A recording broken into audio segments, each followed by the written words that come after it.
Ligne droite, la table ronde, Liselotte Dutreuil. Et pardon, on passe à la table ronde avec vous, Liselotte Dutreuil, bonjour. Bonjour Maud, bonjour à tous.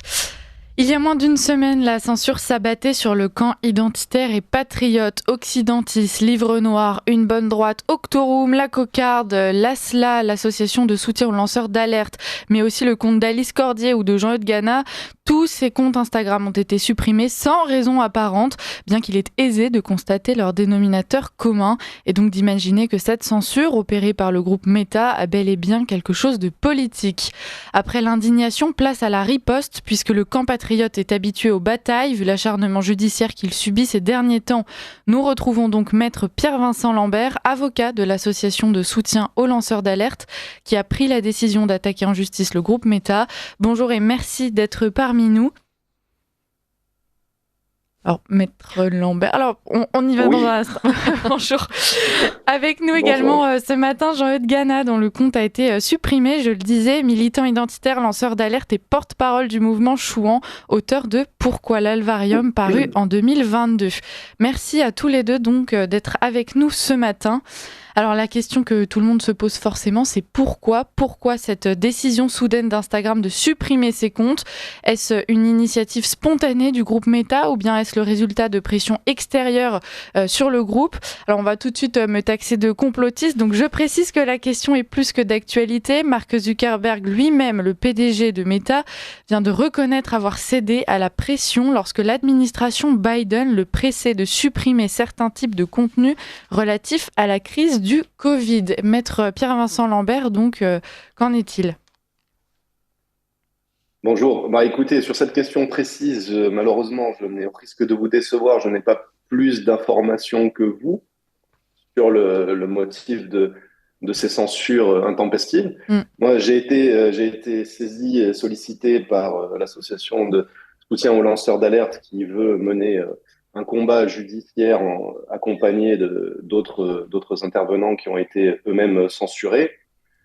Effectivement, je suis comme vous les informations qui transparaissent dans la presse. Il est tout à fait possible qu'il y ait eu des pressions de diverses administrations, peut-être même venant des États-Unis.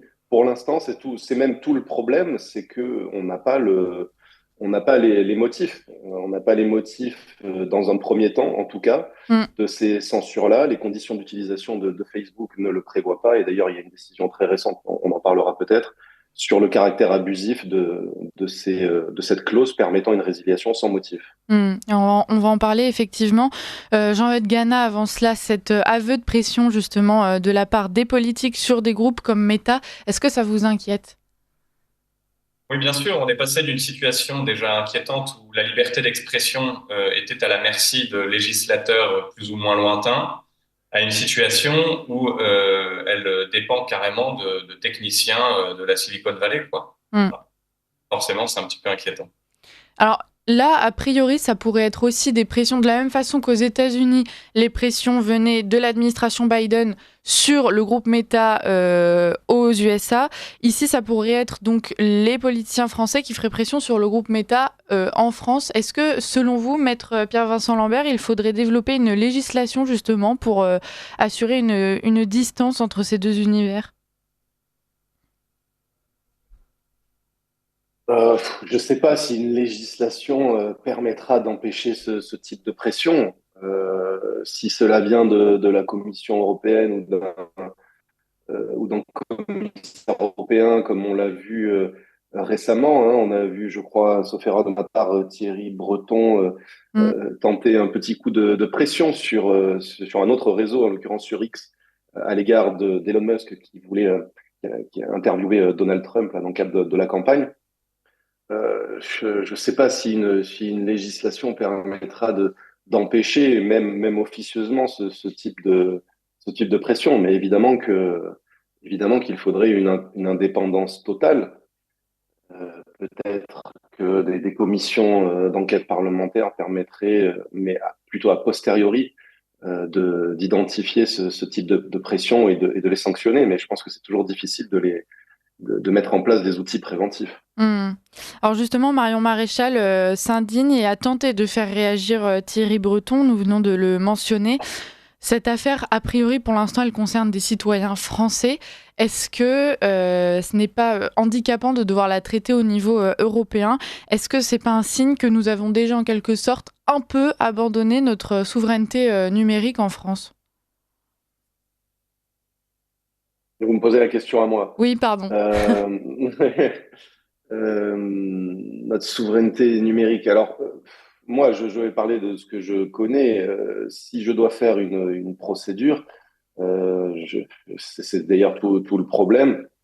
Je peux la faire en France, mais Meta, vous savez, qui opère Facebook et Instagram, est basé en Irlande. Et c'est d'ailleurs une erreur qui est souvent commise par des justiciables qui sont un peu démunis et qui veulent engager des procédures pour les mêmes raisons euh, contre Facebook. Parfois, il y a eu des résiliations, des désactivations et des bannissements, même pour des sujets totalement. Il y en a un qui a été assez célèbre, c'était la reproduction d'une œuvre d'art, hein, l'origine du monde sur Facebook. Ça avait donné lieu à un procès.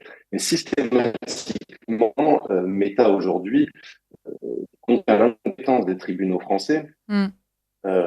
en vertu d'une clause de compétence d'attribution et renvoie vers les tribunaux irlandais. Évidemment, c'est du dilatoire, c'est pour dissuader tout le monde de faire des procédures pour rendre les choses beaucoup plus complexes. Mais en tout cas, pour ce qui est des consommateurs personnes physiques, aujourd'hui, le droit positif nous permet d'agir sur le plan civil en France et de faire condamner Meta. C'est ce qui vient d'avoir lieu encore là, le 25 juin 2024 dans le cadre d'un procès d'un consommateur. C'était une ancienne professeure retraitée qui a fait un procès contre Facebook et qui l'a gagné en France. De la même façon, on peut aller sur le terrain pénal et que les responsables de Meta et Meta elle-même viennent s'expliquer devant les tribunaux français. Mm. Après, après l'organisation de l'Union européenne, etc., bon, c'est un vaste sujet. Mm. J'ai introduit cette question en parlant de Marion Maréchal, donc je vais poursuivre avec elle. Elle a parlé de censure politique arbitraire. Ce sont des mots très forts. Jean-Eudes Gana, qu'en pensez-vous?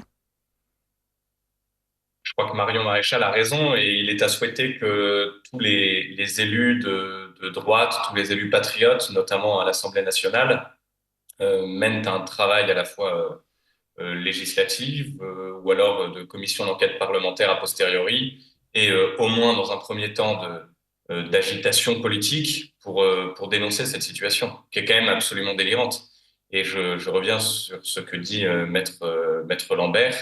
Hélas, on a des cas où, notamment en Italie, où des organisations politiques ont pu gagner, voilà, au tribunal de Rome notamment, face à Facebook, et où pour autant leurs comptes et leurs réseaux sociaux n'ont pas été rétablis, ce qui est évidemment assez inquiétant. Mm. Maître Lambert, avoir le soutien de Marion Maréchal sur ce genre d'affaires, est-ce que c'est un poids supplémentaire pour vous dans l'action que vous allez essayer de poursuivre contre Meta? Est-ce que c'est quelque chose qui pourrait peser en votre faveur? Alors, sur le plan strictement procédural, ça n'a pas, normalement, hein, pas d'incidence particulière. Ce sont des actions politiques Mm. ou des commentaires politiques.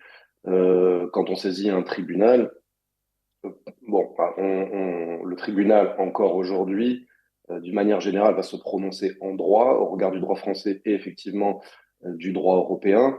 Donc, bon, c'est une application du droit. La prise de position de Marion Maréchal n'a pas une grande incidence sur les décisions finales qui seront rendues. En revanche, je crois tout à fait que à la pertinence de ce type d'action politique, éventuellement conjuguée à notre action judiciaire, ça peut tout à fait, comment dire, pousser dans le bon sens.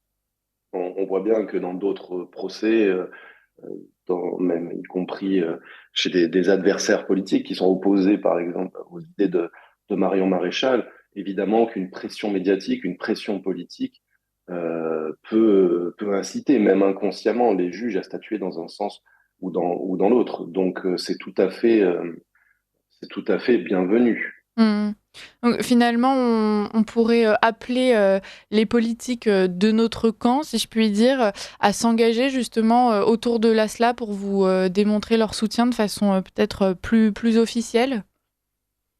Ah oui, oui, oui, oui. Je pense que là, il faut pas avoir de. On voit bien que cette censure, elle a visé des comptes de la même sensibilité politique, disons de droite identitaire. Il faut pas avoir de scrupules ou voilà, de peurs mal placées. Il faut effectivement qu'un maximum de responsables politiques, de députés, d'élus, etc., prennent position, se joignent, soutiennent tous ceux qui continueront à mener cette action d'une manière ou de l'autre, y compris sur le plan judiciaire. Non, non, c'est tout à fait souhaitable qu'il y ait effectivement Mm. des tribunes, des soutiens, des commissions d'enquête, tout ce qui sera possible. Voilà, le droit, effectivement, a ses limites, comme disait Jean-Luc Gana. Parfois, on peut gagner sur le principe et encore avoir du mal à faire exécuter les décisions de justice. Ça, c'est des choses que les justiciables ont du mal à comprendre et c'est tout à fait normal.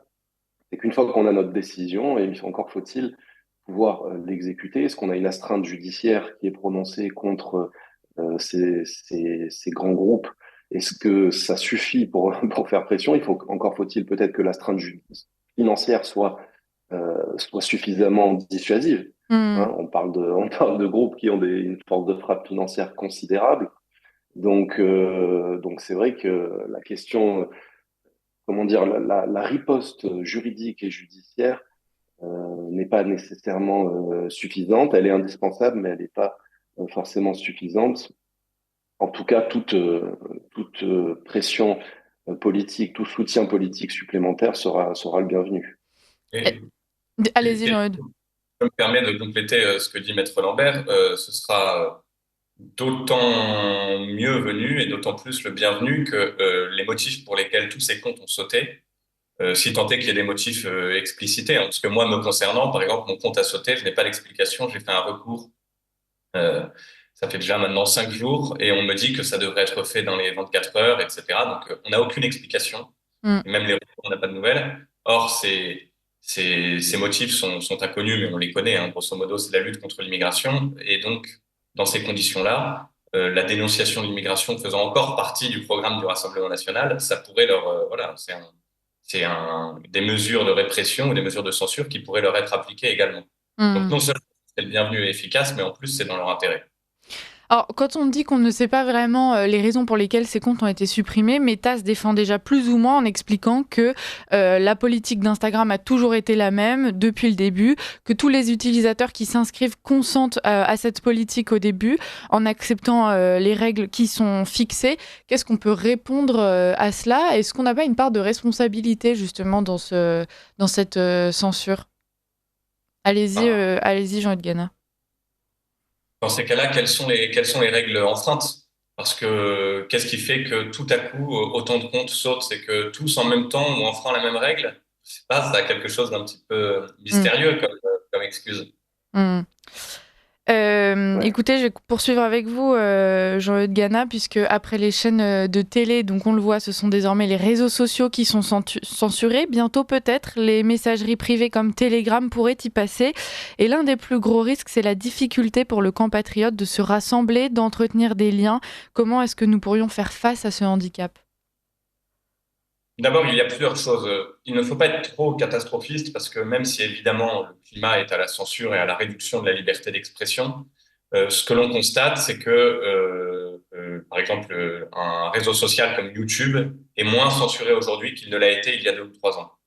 Et par conséquent, il y aura peut-être d'autres réseaux sociaux qui vont relâcher un petit peu la pression et nous permettre d'avoir des alternatives virtuelles. Maintenant, il est évident que à partir du moment où l'existence politique d'un certain nombre de groupes ou l'existence de certains médias ne dépendant que du bon vouloir de techniciens ou de réseaux sociaux, il est évident que peut-être faut-il essayer de revenir à des choses plus traditionnelles et basiques comme les rencontres physiques ou le papier. Mm. Alors, je ne suis pas naïf, je sais très bien que c'est compliqué, je dis simplement qu'il faut faire en sorte de ne pas exister que de manière virtuelle. Mm. Maître Lambert, est-ce que porter cette action en justice contre le groupe Meta, ça n'a pas, surtout avant l'utilité, vous disiez que c'était indispensable, avant l'utilité concrète pour aider ces militants à récupérer leurs comptes notamment, est-ce que ce n'est pas aussi un intérêt très symbolique justement pour envoyer un message à tous ces militants de droite qui se voient brimés par la justice ces derniers temps, désormais censurés, leur expliquer qu'il ne faut pas abandonner, qu'il faut mener le combat quoi qu'il en coûte, et même si parfois il semble qu'on s'attaque à des géants devant lesquels on ne fait pas forcément le poids. Oui, bien sûr, je crois que c'est toute l'action et l'ambition de l'association de soutien aux lanceurs d'alerte depuis qu'elle existe. Je ne veux pas parler à leur place, mais je crois que c'est toute la mission qu'elle s'est donnée, c'est de redonner cet espoir, de créer ce réseau de résistance judiciaire et juridique en faisant des appels aux dons qui fonctionnent et qui permettent effectivement de mener ces actions judiciaires. Donc, il faut partir d'abord du principe qu'on peut avoir un résultat concret, on peut gagner, on peut obtenir la réactivation des comptes. Là, comme je vous disais, il y a le 5 juin 2024, donc c'est extrêmement récent, la 17e chambre du tribunal judiciaire de Paris a jugé cette clause résiliation et suspension des conditions de Facebook abusive et réputée non écrite dans le cadre d'un procès qui a été fait, encore une fois, par un consommateur à, à Meta, et Meta a été condamné à lui verser 10 000 euros de dommages et intérêts. Donc, on peut gagner. Après, il faut effectivement le faire exécuter. En Irlande, c'est peut-être un peu plus compliqué, mais le fait d'avoir justement une structure comme l'ASLA, ça permet d'avoir ensemble, on est plus fort que tout seul dans son coin. Donc, oui, il y a une utilité concrète et évidemment une utilité symbolique. C'est sûr qu'une victoire contre Meta, ça va redonner de l'espoir à tout le monde. Donc non, il faut jamais baisser les bras. Est-ce que vous pensez qu'une victoire contre Meta, ça pourrait donner de l'espoir donc au camp patriote et identitaire, mais également agir comme un rappel à l'ordre auprès de ceux qui justement voudraient nous censurer de façon parfaitement abusive? Ou est-ce que vous pensez que de toute façon, ils agissent de toute façon en toute impunité la plupart du temps et que ça ne suffira pas? Plus il y aura de pression judiciaire et politique, et plus ils seront, voilà, ce sont, j'imagine, des rapports de force. Alors, il peut paraître déséquilibré, mais il y a aussi des bonnes surprises. Alors, ouais, on dénonce beaucoup le Digital Service Act Mm. européen, mais comme le disait un autre intervenant sur votre chaîne il y a quelques jours, il contient aussi une obligation de motivation de la part des GAFAM de leur éventuel bannissement ou suspension de compte. Voilà, ce qui est un point extrêmement important. Là aussi, le tribunal judiciaire de Paris a dit vous ne pouvez pas avoir une clause qui permet une résiliation sans préavis. C'est-à-dire que vous suspendez d'emblée et ex abrupto, vous bannissez sans explication et après vous dites que vous avez un recours interne, mais pendant ce temps-là, vous êtes banni. Mm. Ça, c'est pas possible. Le principe du préavis, c'est justement de vous dire attention, nous risquons de vous bannir et éventuellement mettez-vous en règle, etc., etc. Donc, je sais plus exactement quelle était votre question. Je m'emballe un peu. Non, non, mais c'est. Redites-moi. Est-ce que les personnes qui veulent nous censurer et nous bâillonner même Ah oui. pourraient être impressionnées si jamais vous veniez à gagner justement contre le groupe Meta et donc se Bah, calmer un peu, si je puis dire, dans les oui, jours qui viennent? oui, je pense. Je pense que ça va avoir forcément une incidence, surtout si ces procédures se multiplient. Alors c'est Mm. vrai, est-ce que c'est un algorithme? Est-ce que c'est, comme disait Jean-Luc Gana, des techniciens au fin fond de la Silicon Valley qui censurent de manière un peu aléatoire et avec une vision américaine ou même mondiale des choses? Je ne sais pas trop, mais c'est sûr que c'est à nous de montrer quelle est la voie de la liberté d'expression à travers ces procédures judiciaires. Donc oui, ça a forcément à terme une incidence. Et d'ailleurs, il me semble que déjà, il y avait eu des premières décisions sur le caractère abusif ou sur la non-conformité d'un certain nombre de clauses des conditions d'utilisation de Facebook au regard du droit de la consommation européen. Et Facebook avait dû s'adapter et changer précisément, notamment ces clauses d'attribution de compétences, en disant bah, le consommateur français, italien ou espagnol doit pouvoir saisir un tribunal de son pays sans avoir à aller en Irlande. Donc ça, c'était une décision judiciaire qui a obligé Facebook à changer cette clause-là. Alors les clauses sont encore très évanescentes, difficiles à lire, etc. Mais petit à petit, ce sont des petits coups de boutoir contre la forteresse. Donc il faut, oui, ça, on a un impact. Mm. Et forcément, après, il faudrait multiplier, encore une fois, c'est tout l'intérêt de l'existence de l'ASLA, de permettre de mutualiser les coûts et d'inciter à faire des espèces d'actions collectives, même si sur le plan procédural, c'est pas le cas. Voilà, des actions communes pour faire pression. Mm.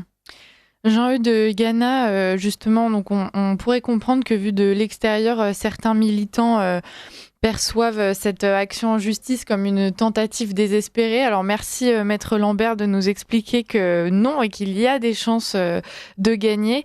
Malgré tout, quand bien même ce serait le cas et certains resteraient convaincus de la chose, est-ce qu'il ne fait pas partie du devoir moral du militant de ne jamais renoncer et puis d'épuiser tout simplement toutes les ressources qui sont à notre disposition pour s'opposer justement à ce type de censure?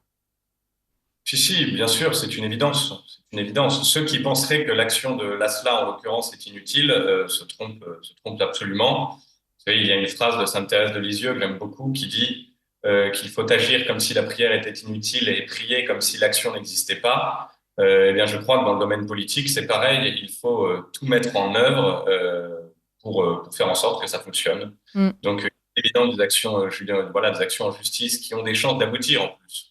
Mais quand bien même n'en aurait-elle pas, ça nous permet de médiatiser l'affaire, voilà, d'être un petit peu un poil à gratter pour ces géants du numérique et pour les responsables politiques qui vraisemblablement auraient fait des pressions derrière.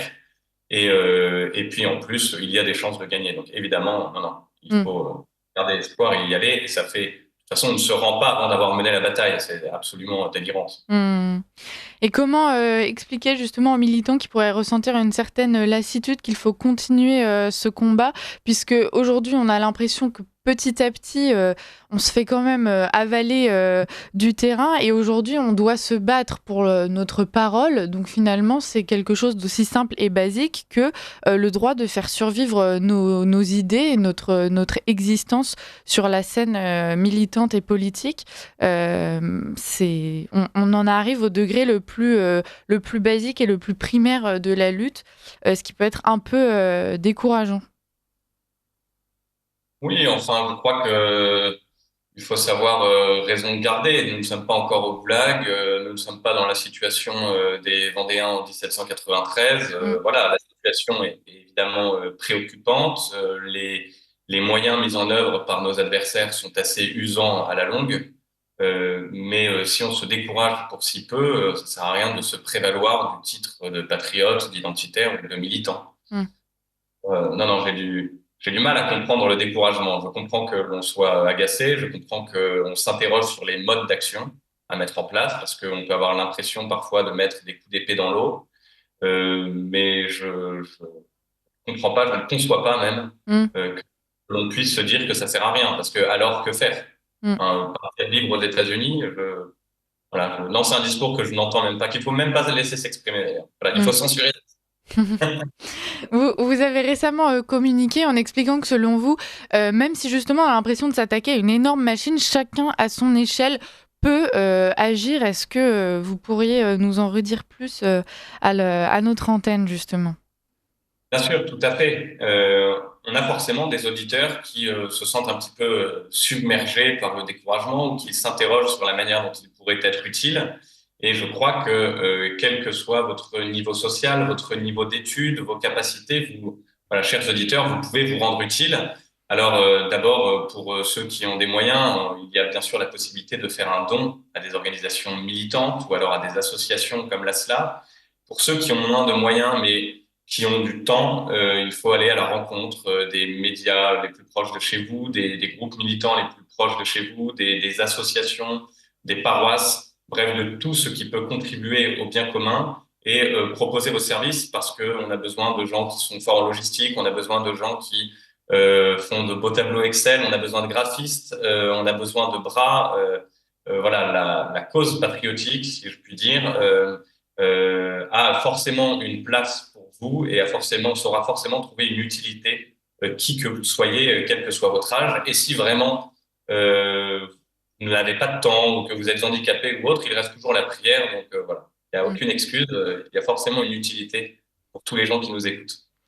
Maître Lambert, est-ce que vous pourriez, il nous reste quelques minutes, est-ce que vous pourriez repréciser justement le rôle de l'association de soutien aux lanceurs d'alerte, puisque toutes les personnes qui vous ont rejoint ont entendu, avant même qu'il le prononce, l'appel de Jean-Eudes Gana à s'engager, justement à mener la bataille, quelles que soient les difficultés à affronter. Alors est-ce que vous pourriez nous reparler un peu de votre association et puis peut-être expliquer aux auditeurs comment et pourquoi ils peuvent vous aider. Alors, ce n'est pas mon association, mais effectivement, c'est une association que j'accompagne sur Mm. le plan judiciaire maintenant depuis quelques années, avec des succès d'ailleurs assez intéressants, hein, On pour pourra en donner un parler exemple très rapide. effectivement pour redonner un Ouais. peu de courage à nos auditeurs. Oui, vous voulez que j'en parle tout de suite ou Vous pourriez donner un ou deux exemples, oui. parce que Allons-y. oui, non, je voulais prendre un exemple parce que celui-ci me revenait. On a mené, enfin, c'est grâce finalement à l'assise financière, hein, de la SLA qui ne vit que par les dons, hein, des patriotes français et parfois peut-être étrangers, je ne sais pas, je suis pas dans le secret des comptes, mais c'est sûr qu'il y a un soutien français parce que c'est une association qui mène justement une action extrêmement concrète, qui défend tous les lanceurs d'alerte qui sont poursuivis euh, poursuivis pour leurs options politiques qui se situent, voilà, encore une fois, dans la droite identitaire, mais qui mènent aussi une action offensive. Et je prends cet exemple qui est le cas des subventions à SOS Méditerranée. Grâce à l'action de l'ASLA, nous avons ouvert une brèche dans le financement local, public, de l'association SOS Méditerranée, que vos auditeurs connaissent, hein, qui est une association immigrationniste. Et on a réussi, parce qu'on n'aurait jamais pu, sans le soutien financier de l'ASLA, à aller jusque devant le Conseil d'État, Mm. à faire annuler une des trois subventions qui étaient jugées par le Conseil d'État, en l'occurrence une de la ville de Montpellier, et surtout, très important, la décision du Conseil d'État reconnaît et consacre la politisation de cette association subventionnée et annule pour ce motif-là une des trois subventions. Donc voilà, ça c'est un résultat extrêmement concret des actions que peut mener l'ASLA grâce au soutien de ses donateurs. Donc ça n'est absolument pas négligeable sur le plan médiatique, sur le plan politique, sur le plan juridique. Ce sont des recours qui peuvent faire avancer les choses. Donc là, en l'occurrence, pour être précis, il est très probable que contre Meta, nous utilisions tous les recours juridiques possibles sur le plan pénal. Donc ça peut être une plainte procureur, une plainte avec constitution de partie civile, une citation directe devant le tribunal correctionnel, mais aussi un procès civil devant les juridictions civiles pour faire rétablir les comptes. Et dans tous les cas, ce sont des procès qui obligeront quelque part Meta à sortir du bois et à venir nous dire quels sont les motifs réels de ces censures. Donc voilà, s'il faut reconnaître une utilité à la SLA, c'est bien celle-là. Mm. Donc concrètement, sur cette affaire, on appelle, j'imagine, les auditeurs à s'engager auprès de vous en faisant des dons, si j'ai bien compris. Oui, oui, tout à fait, parce que les procédures sont lourdes. Vous savez qu'en plus, on est confronté à la mauvaise volonté parfois de certains juges sur les procédures correctionnelles. Sans rentrer dans les détails, il faut souvent faire ce qu'on appelle une consignation avant de pouvoir accéder au tribunal et plaider le dossier. il faut faire une consignation. Et moi, j'ai vu dans des procès politiques, mais assez ordinaires, notamment à l'époque de Génération Identitaire, mais j'ai des confrères qui m'ont confié la même chose s'agissant du Rassemblement national, des consignations qui montaient jusqu'à 8 000 ou 10 000 euros. Voilà, Mm. ce sont des volontés de certains juges de dissuader et de brimer et de priver certains justiciables de leur accès au juge. Donc, c'est sûr que tout ça demande beaucoup de résistance financière. Donc, il est clair que les gens, ceux qui veulent, je pense, peuvent contacter l'ASLA pour se rendre utile d'une manière ou d'une autre, sans doute avec des compétences de graphiste, de communicant, etc. Mais oui, le premier soutien et le plus évident et le plus rapide, c'est de faire un don, bien sûr. Chers auditeurs, on vous invite à vous rendre sur le site de l'association de soutien aux lanceurs d'alerte pour pouvoir les aider justement et aider les militants patriotes et identitaires à continuer d'exister, à vous offrir leur voix et leur contenu. Merci à tous les deux d'avoir été parmi nous. Je pense que si on devait conclure avec une seule idée à retirer de cette interview, c'est qu'il ne faut pas baisser les bras, il faut continuer le combat, ne jamais se décourager puisque tout est possible. Et puis tant qu'on le fera, nous existerons, quoi qu'essaient de faire nos adversaires. Merci Jean-Eudes Gana d'avoir été parmi nous. Merci à vous aussi, Maître Pierre-Vincent Lambert.